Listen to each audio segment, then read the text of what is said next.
Welcome back to my channel where we talk about overcoming toxic or narcissistic relationships. If you are new to me, my name is Naila Abdullah. I'm a mental health therapist turned toxic relationship coach, and I specifically work with women, helping them to heal, to rebuild themselves after the impact of a toxic relationship, as well as, and in my opinion, most importantly, break the cycle of toxic or narcissistic relationships for good. So if that sounds like something that you need, something that you're interested in, go ahead and subscribe and hit the notification bell to be notified every time a new episode goes up. So today's episode comes from a viewer's question, and let me read that for you. It says, I'm going through a rough time right now. Is a bipolar partner a toxic partner? I'm glad I came across your video. Thank you. Well, first of all, you're welcome. I'm glad that my videos are serving you. And I love this question. Is a bipolar partner a toxic partner?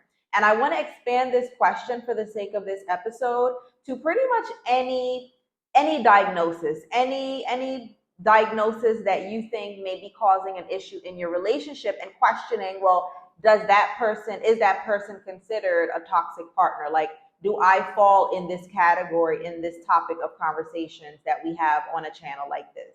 The reason I love this question and the reason that I decided to expand it beyond just bipolar disorder is because this is part of my mission here. Part of my mission here is to help people. I believe people are stuck in their healing because they are stuck on the wrong things.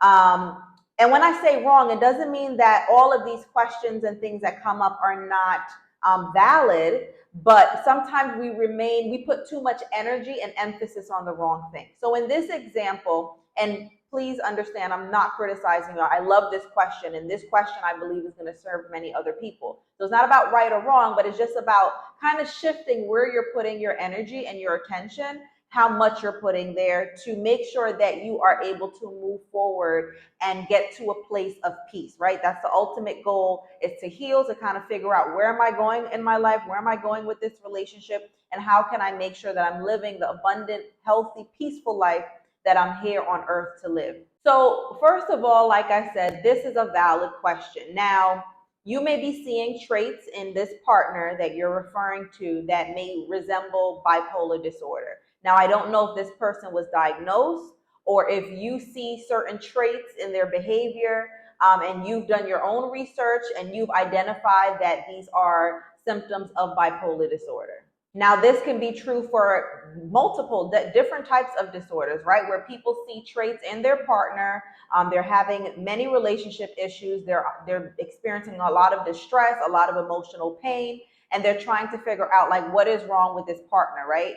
And it's normal because it's someone you care about and you're trying to figure them out, right? You're trying to see, like, well, again, and this is the case if they were not diagnosed, you're trying to figure out, like, why are they behaving this way? You know, you want answers, and that is completely normal.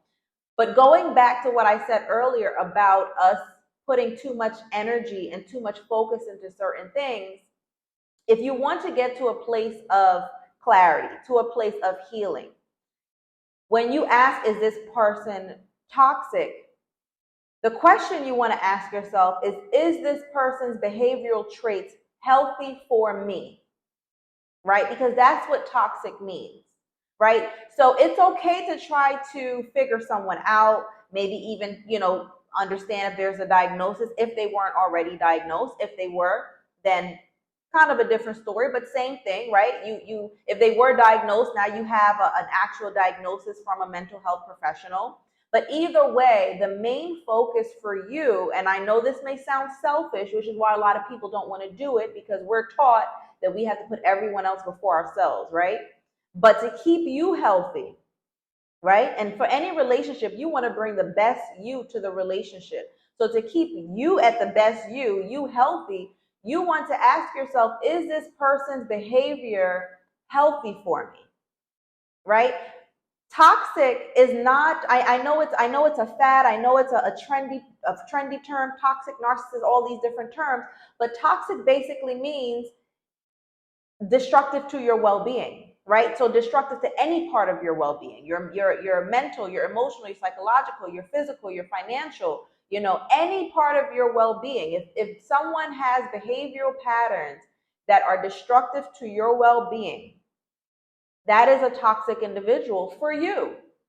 for you, right? And I want to relieve you of the responsibility or the tendency to try to label someone as good or bad, because I think that's where a lot of people are afraid to label someone as toxic, because it's like, oh, but they're not a bad person, or but they have a diagnosis, oh, they had a bad past, a bad childhood, right? It's not saying necessarily that the person is good or bad. It's just, the question is, are they healthy for you? There are a lot of good people in the world. Not everyone is right for you. Not everyone is equally yoked for you. Not everyone is in alignment with who you are or who you're trying to become. Not everyone is healthy to who you are, right? That is where you want the focus, right? So this is a valid question. If you have any questions similar to this, where you have a diagnosis, again, whether someone was diagnosed by a mental health professional or by you doing your own research, or you say the person had a rough past, they have PTSD, whatever it is, those are valid reasons that someone may behave the way that they're behaving. But the ultimate focus needs to be on, is this person healthy for me?